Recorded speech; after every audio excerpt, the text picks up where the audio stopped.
اللہ تبارک و تعالیٰ سورہ احزاب میں فرماتے ہیں لَقَدْ كَانَ لَكُمْ فِي رَسُولِ اللَّهِ أُسْوَةٌ حَسَنَةٌ،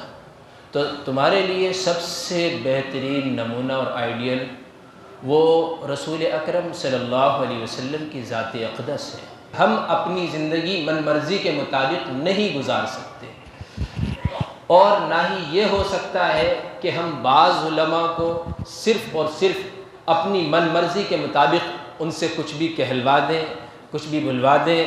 یا جیسے چاہیں وہ دین کا کام کریں، ایسا بھی نہیں ہو سکتا۔ بلکہ اللہ اور اس کے رسول صلی اللہ علیہ وسلم نے جو وراثت بیان فرمائی ہے، دین جس کو کہا ہے، اسی دین کو جب علماء پہنچا رہے ہوں گے اور اس میں وہ کسی کا خوف نہ محسوس کر رہے ہوں، وہ کسی بات کو نہ چھپا رہے ہوں بعض شریر یا فتین لوگوں کی وجہ سے، تو ہی واقعتاً وہ اس کے حقدار ہیں اور وہ انبیاء کے وارثین کہلانے کے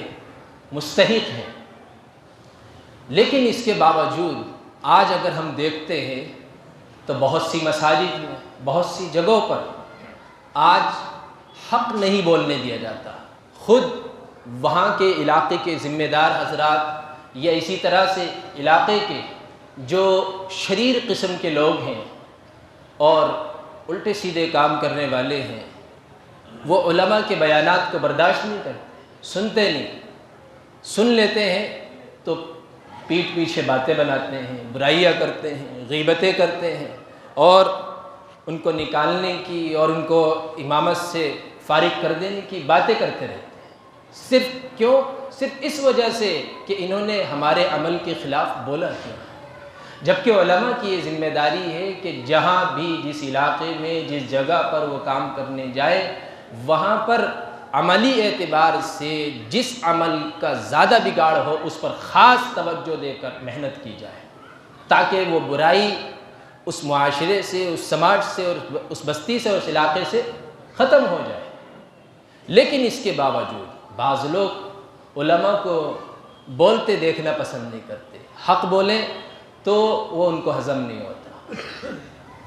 آپ دیکھ رہے ہیں ابھی شب برات کا موقع ہے، اب سے چند سال پہلے شب برات پہ یہاں کے کیا حالات تھے۔ یوم عاشورہ 10 محرم کا موقع آتا تھا، کتنے تعزیے نکلتے تھے، کتنی ہڑدنگ بازی ہوتی تھی، کتنے ڈھول تاشے بجتے تھے، کتنے فحش کام ہوتے رہتے تھے، اور پھر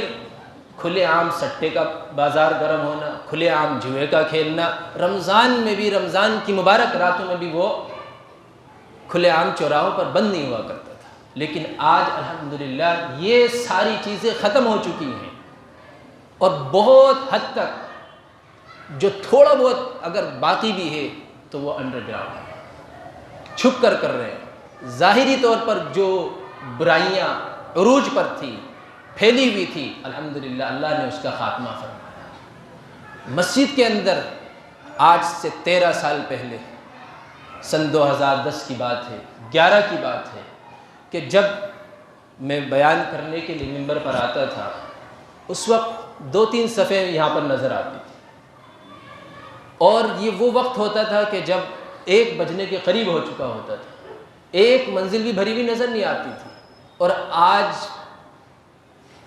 اذان کے بعد ہی اگر مسجد میں آتے ہیں تو پوری ایک منزل اور نیچے بھی، اور کافی لوگ پہلے سے آ کر بیٹھے ہوئے ہوتے ہیں۔ لوگوں نے سننا شروع کیا،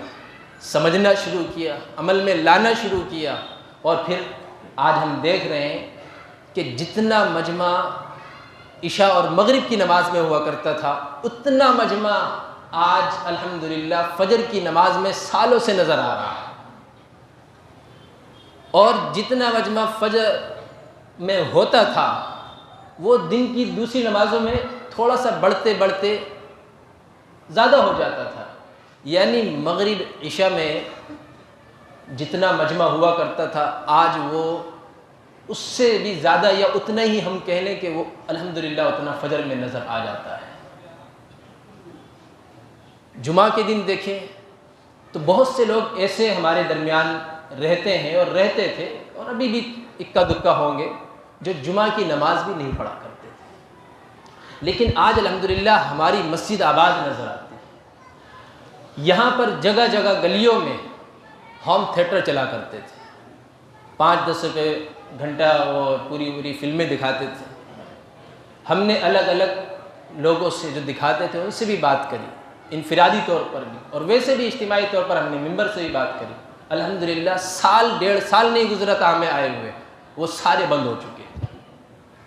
پھر لوگوں نے عام دنوں میں جو گانے, سانگ اور یہ سب چیزیں, فحش چیزیں سنا کرتے تھے اور خوب ہڑدنگ بازی کرتے تھے, تیز آواز سے بجایا کرتے تھے. رمضان مبارک کا موقع آتا تھا تو وہ سوچتے تھے کہ چلو اب گانے کا سننا تو جائز نہیں رہا, لیکن رمضان ہے تو قوالی سن لیتے ہیں. تو پھر دیکھنے میں یہ آتا تھا کہ لوگ رمضان کی مبارک راتوں میں قوالیاں بجا رہے ہوتے ہیں, جو کہ گانا سننے سے زیادہ بڑا گناہ ہے. کیوں؟ کیونکہ اس میں رسول اللہ صلی اللہ علیہ وسلم کی شان کو بیان کیا جا رہا ہے, اس میں دین کے بارے میں تعریف بیان کی جا رہی ہے, لیکن اس کے اندر میوزک کو شامل کر دیا گیا. اور ایسے لوگ بیان کرنے والے جو نمازوں کے پابند ہیں, جو اپنے کو کہنے کو تو عاشق رسول کہتے ہیں, لیکن ان کے پاجامے دیکھیں تو ہر وقت کبیرہ گناہ میں وہ رہتے ہیں. ان کے پاجامے, ان کی پینٹ کے ٹخنوں سے نیچے نظر آتی تھی, یعنی جن کا سنت سے دور کبھی واسطہ نہیں, وہ رسول اللہ صلی اللہ علیہ وسلم کی محبت کو میوزک کے ساتھ بیان کرتے تھے. میوزک کا سننا اسلام میں حرام ہے. تو الحمدللہ پھر اس کے اوپر بات ہوئی, ہم نے جمعہ میں بات کری رمضان کے موقع پر, تو وہ راتوں میں جو قوالیاں چلتی تھی وہ بھی بند ہو گئی, اللہ کا فضل ہے. تو آج جو ہم اپنی علاقے میں یہ تبدیلیاں دیکھ رہے ہیں, یہ جو آج ہمارے علاقے کی جگہ جگہ تعریف ہوتی ہے, جگہ جگہ تذکرے ہوتے ہیں کہ اس علاقے میں کافی سدھار آ گیا, تو اس کا کریڈٹ کس کو جاتا ہے بھائی؟ میں اس کریڈٹ کا حقدار نہیں ہوں. اللہ نے تو مجھے ذریعہ بنایا ہے, مجھ سے کام لیا ہے. اصل اس کریڈٹ کے ذمہ دار اس علاقے کے ذمہ دار, اور خاص طور سے ہماری کمیٹی کے جو مسجد, مدرسہ اور قبرستان کمیٹی کی اس کے جو ذمہ داران ہیں, وہ اس کے حقدار ہیں کہ انہوں نے ہمارے ساتھ پورا تعاون کیا, اور انہوں نے کبھی کسی حق بات کو اور صحیح بات کو بولنے سے روکنا تو دور, انہوں نے کبھی اس کے اندر رکاوٹ ڈالنے کی کوشش تک نہیں کی. ایک آدھ مرتبہ بعض لوگ ان کے پاس پہنچے بھی کہ امام صاحب جو ہیں اس ٹاپک پر بات کر رہے ہیں, ذرا آپ بات کریں. ایک موقع کی بات ہے, 2 ذمہ دار حضرات سالوں سال پہلے میرے پاس آئے. میں جمعہ کی نماز کے لیے آ رہا تھا کہ آپ اس موضوع پر بات کرنے والے ہیں, گزشتہ جمعہ آپ نے بات کری. میں نے بولا دیکھیے, جو بھی بات ہوگی قرآن اور حدیث کی روشنی میں ہوگی. قرآن اور حدیث کی روشنی سے اگر ہٹ کے میں کوئی بات کروں تو آپ کو حق ہے کہ آپ مجھے روکیں, آپ مجھے منع کریں, آپ مجھے مشورہ دیں. ادروائز آپ کا کوئی رائٹ اور حق نہیں بنتا اگر ہم قرآن حدیث کی روشنی بات کر رہے ہیں کہ آپ آ کر جو ہے کسی بھی عالم دین کو حق بات بولنے سے روک دیں. جبکہ اللہ تبارک و تعالیٰ قرآن مجید میں فرماتے ہیں وَإِذَا قُلْتُمْ فَاعْدِلُوا وَلَوْ كَانَ ذَا قُرْبَىٰ, تمہارے قریبی رشتہ دار ہی کیوں نہ ہو, تم جب بولا کرو تو حق بات ہی بولا کرو, انصاف کے ساتھ بولا کرو. تو انہوں نے کہا کہ ٹھیک ہے کوئی بات نہیں ہے, آپ قرآن حدیث کی روشنی میں بیان کر رہے ہیں, ہمیں کوئی اعتراض نہیں ہے. میں آپ بے فکر رہیے, تھوڑا آپ کے آنے کا میں اتنا احترام اور قدر ضرور کروں گا کہ جو بات تھوڑی سختی سے کہنی تھی تھوڑی اور نرمی سے کہہ دوں گا. لیکن ایسا نہیں ہے کہ کسی نے آج تک قرآن اور حدیث کی روشنی میں کسی بھی بات کو بیان کرنے سے منع کیا, بلکہ ان کے پاس جو لوگ پہنچے ہیں ذمہ داران کے پاس, انہوں نے ان کو سمجھایا ہے کہ بھائی قرآن حدیث کو ہی تو بیان کیا جا رہا ہے, سمجھو, عمل میں لاؤ. اور الحمدللہ آج اس کا نتیجہ ہوا کہ وہ اپنی جگہ حق کے ساتھ ڈٹے رہے اور ہمیں حق بولنے پر قائم رکھنے میں مدد کرتے رہے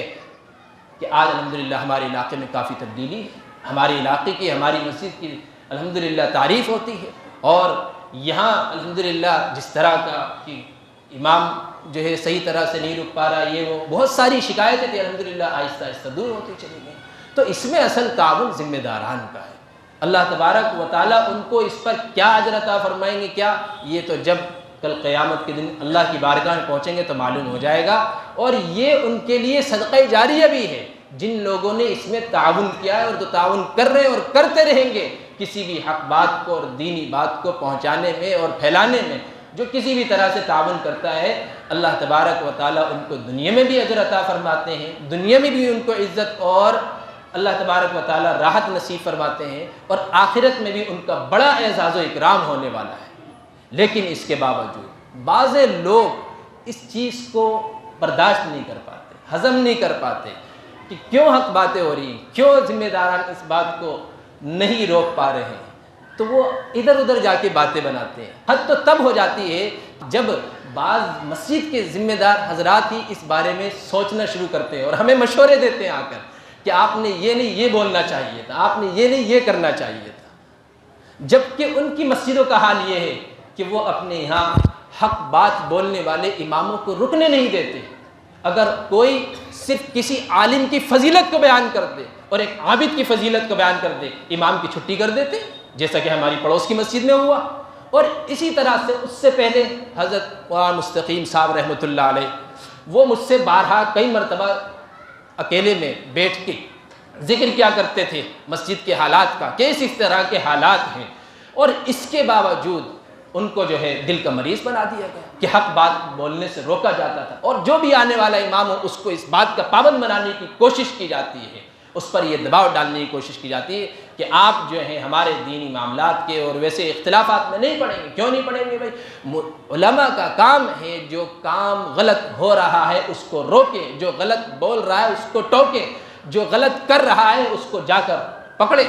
یہ علماء کی ذمہ داری ہے، اور صرف علماء کی ذمہ داری نہیں، ہم میں سے ہر ایک کی ذمہ داری ہے۔ کیوں؟ اللہ کے نبی صلی اللہ علیہ وسلم نے فرمایا من رآ منکم منکرا فلیغیرہ بیدہ، کہ جب تم میں سے کوئی غلط ہوتا ہوا دیکھے تو آپ کو چاہیے کہ اپنے ہاتھ سے اس کو روک دے۔ فإن لم يستطع فبلسانہ، اور اگر تم ایسا نہیں کر سکتے تو کم سے کم زبان سے تو روکو، اور اگر ایسا بھی نہیں کر سکتے فإن لم يستطع فبقلبہ، تو کم از کم دل میں اس کام کو، اس کے عمل کو برا جانو۔ اور فرمایا وَذَلِكَ أَضْعَفُ الْإِيمَانِ، اور یہ ایمان کا سب سے کمزور درجہ ہے کہ آپ دل میں برا سمجھ لیں، اور جو دل میں بھی برا نہ سمجھے تو پھر اس کے ایمان کا ہی کیا کہیں۔ تو بتائیے، اس طرح سے ہمیں مشورے دینے کی کوشش کرتے ہیں، گویا کہ اگر میں دوسرے رخ سے ان کی باتوں کو، ان کے مشوروں کو سوچتا ہوں تو خیال یہ ہوتا ہے کہ وہ ہمارے مسجد کے اندر ماحول بگاڑنے کی کوشش میں لگے ہیں کہ کیوں یہاں پہ اتنا اچھا ماحول چل رہا ہے، کیوں اتنے نمازیوں کی تعداد جڑ رہی ہے، کیوں لوگ جو ہے علماء کو اتنی قدردانی کے ساتھ یہاں پہ سنتے ہیں اور ان کی باتوں پر عمل کرتے ہیں، کیوں ان سے پوچھ پوچھ کر لوگ دین سیکھتے ہیں۔ اس لیے کہ وہ یہ چاہتے ہیں کہ لوگ علماء سے نہ جڑے بلکہ ہمارے امیر صاحب سے جڑ جائیں۔ یاد رکھیے رسول اللہ صلی اللہ علیہ وسلم کی جو تعلیمات ہیں، ان تعلیمات کے اندر اس بات کی تاکید آئی ہے کہ آپ میرے بعد اگر کسی سے دین سیکھ سکتے ہیں، کسی سے اپنا مسئلہ یا کوئی بھی معاملہ ہے حل کروانا چاہتے ہیں دین کی روشنی میں، تو وہ علماء ہیں۔ اور جن علماء کے بارے میں رسول اللہ صلی اللہ علیہ وسلم نے فرمایا ان مثل العلماء کمثل النجوم فی السماء یہتدی بہا فی ظلمات البر، کہ علماء کی مثال ستاروں کے مانند ہے، کہ جن سے ستارے وہ ہوتے ہیں کہ جن سے خشکی اور تری میں راستے تلاش کیے جاتے ہیں، راستوں کو لیا جاتا ہے، راستوں پر صحیح طور پر چلا جاتا ہے۔ اور جب علماء ہی ہمارے درمیان نہیں رہیں گے، یا علماء ہوں گے اور ہم ان سے فائدہ نہیں حاصل کریں گے، ہم ان سے دین حاصل نہیں کریں گے، تو یاد رکھیے ضلالت اور گمراہی ہمیں چاروں طرف سے اپنے لپیٹے میں لے لیں گی، اور ایک دن وہ آئے گا کہ ہم گمراہی کی دلدل میں پھنس چکے ہوں گے، اور پھر وہ وقت ہوگا کہ جب ہم اس قدر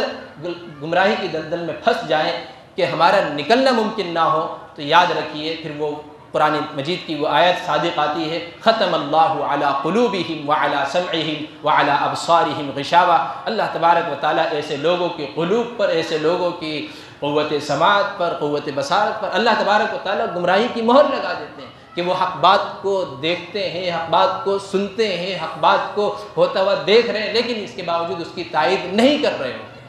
ان کا دل اس بات کو قبول نہیں کر رہا ہوتا ہے۔ تو اس لیے علماء سے ہم اپنے تعلق کو مضبوط رکھیں، اور شعبان کا مہینہ چل رہا ہے، آنے والے منگل کے دن جو ہے شب برات، جس کو ہم ایک فضیلت والی رات کہتے ہیں، عبادت والی رات، اس دن بعض نوجوان جو ہے ہڑدنگ بازی کرتے ہیں اور آتش بازی کرتے ہیں، اور بعض لوگوں کو دیکھیں تو وہ حلوے مانڈے تقسیم کر رہے ہوتے ہیں۔ بریانی تقسیم کرنا اس دن فضیلت والا عمل، ثواب والا عمل اور عبادت سمجھ کر کر رہے ہوتے ہیں، تو یہ سارے فضول کام چھوڑیں، وہ عبادت کی رات ہے تو بس عبادت کریں۔ یہ نہیں کہ آپ جو ہے وہاں پہ تماشے کرنے لگیں اور رزق جو ہے روڈ پہ گر رہا ہے، آپ جو ہے بریانی تقسیم کرنے لگ جائیں، اس کو جو ہے ثواب سمجھنے لگیں، اس سے عبادت سمجھنے لگیں۔ ہاں ٹھیک ہے، آپ کو اور دن کیوں نہیں یاد آتا؟ آپ کو اور دن کیوں غریبوں کا خیال نہیں آتا؟ صرف وہی رات، کیا اس دن بھائی اس رات میں بھی اگر کر رہے ہیں ٹھیک ہے، لیکن کیا رسول اللہ صلی اللہ علیہ وسلم کے صحابہ سے یہ ثابت ہے؟ جب ثابت نہیں ہے تو ہمیں کرنے کا حق نہیں ہے۔ تو ہمیں چاہیے کہ جو کام رسول اللہ اور رسول اللہ صلی اللہ علیہ وسلم کے صحابہ سے ثابت نہیں ہے، ایسے تمام کاموں کو، عملوں کو ہم چھوڑ دیں اور صحیح دین پر، صحیح طریقے پر عمل کرنے کی کوشش اور فکر کریں۔ اللہ ہم سب کو کہنے سننے سے زیادہ عمل کی توفیق مرحمت فرمائے۔ وآخر دعوانا الحمد للہ رب العالمین۔